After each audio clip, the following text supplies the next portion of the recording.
Okay, here we come back at you with another. This one is called Emerging Colors. Some people also call it Joseph's Coat because you have several colors that will come out in it.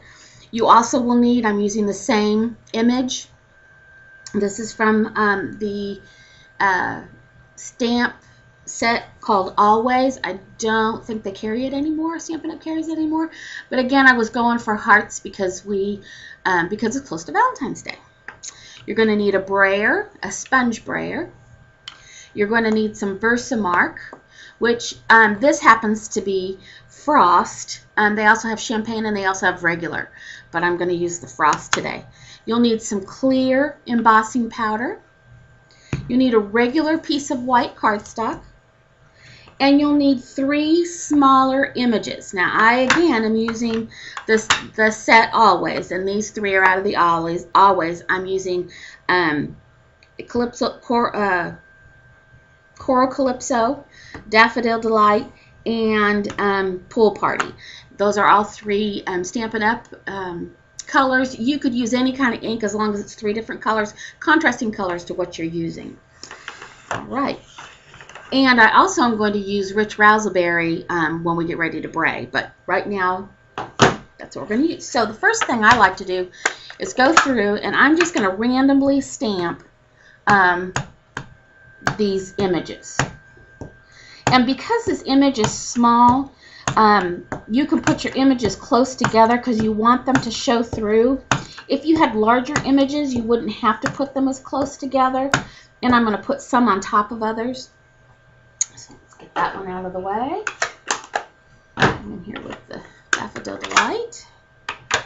And these are smaller. And you want, like I said, you want varying sizes because you want varying colors. Oops, I keep getting my sleeve caught on that.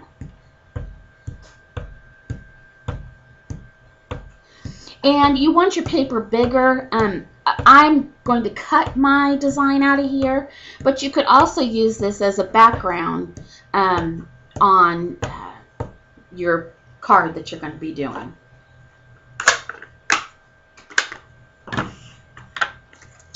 And then the last one is Pool Party, and I'll show you what it just kind of looks like, how close it is, because that daffodil is hard to see in this far away.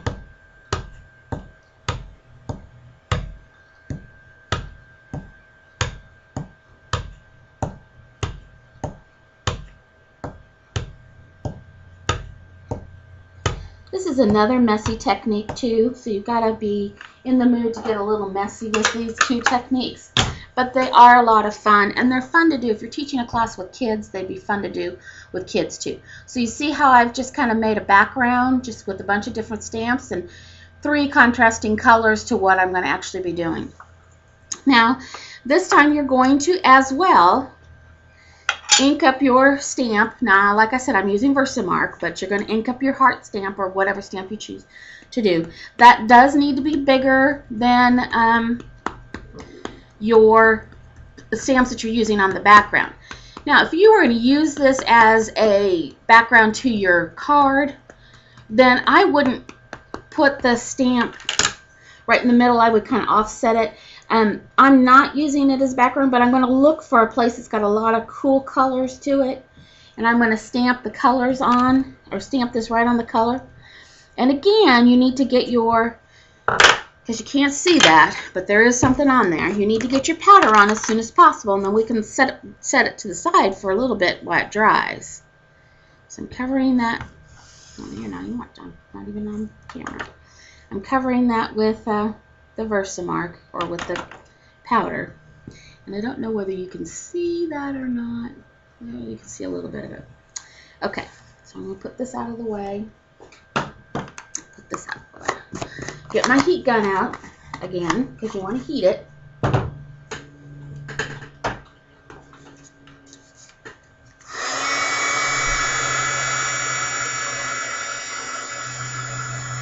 And again, you'll be able to tell because it kind of gets a shiny, glossy look to it. You just want to make sure that you get it all heated up.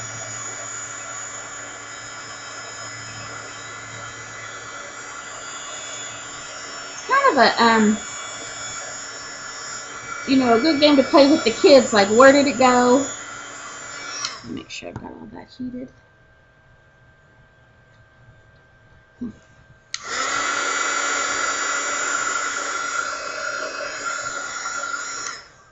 Okay. Now this is the messy part. You're going to make sure that you're going to want to make sure you put a piece of paper underneath this. And you're going to take your brayer and you're going to ink it up really good with the color that you choose. Now it does need to be a darker color than what you're used to or what you used. And because I'm going to cut this image out, I'm just going to go over the area that I embossed. And it looks like it didn't, my Versamark didn't take in part of the area. So I'm going to make another one. But you can get the idea on this one.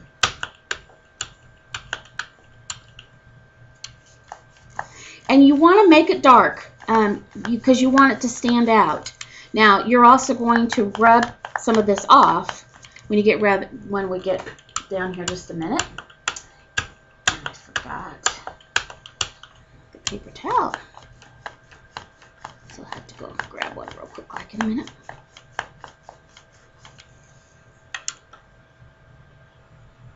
Okay, I went and got a paper towel and redid the heart so that you can see the whole heart. The last one I stamped it didn't take the Versamark very well in a couple places. So, and that just goes to show you that even those of us that do this on a daily basis are not experts at it. Now you're going to keep going over this and over it and over it and over it until you get it to the darkness that you like. And I wanted mine to be pretty dark. And it's going to look like you are taking away from the being able to see the heart. Now I'm going to do this here. Take a paper towel and you go back over it and see how the colors come out. That's why it's called emerging colors or Joseph's coat. So wherever you've embossed, the ink won't stick. Even though when you're going over it and over it, it looks like it's getting darker and darker, it's really not. It's not going to stick. So let's see if I can get that closer up here so you can see. So the colors that we stamped behind it, you can kind of see them coming through the dark here, come out in where we've embossed. And it really gives a very, very pretty technique. I'm going to go ahead and pause this for a minute, cut the hearts out, and then come back and show you how I put it together in my card. Talk to you later.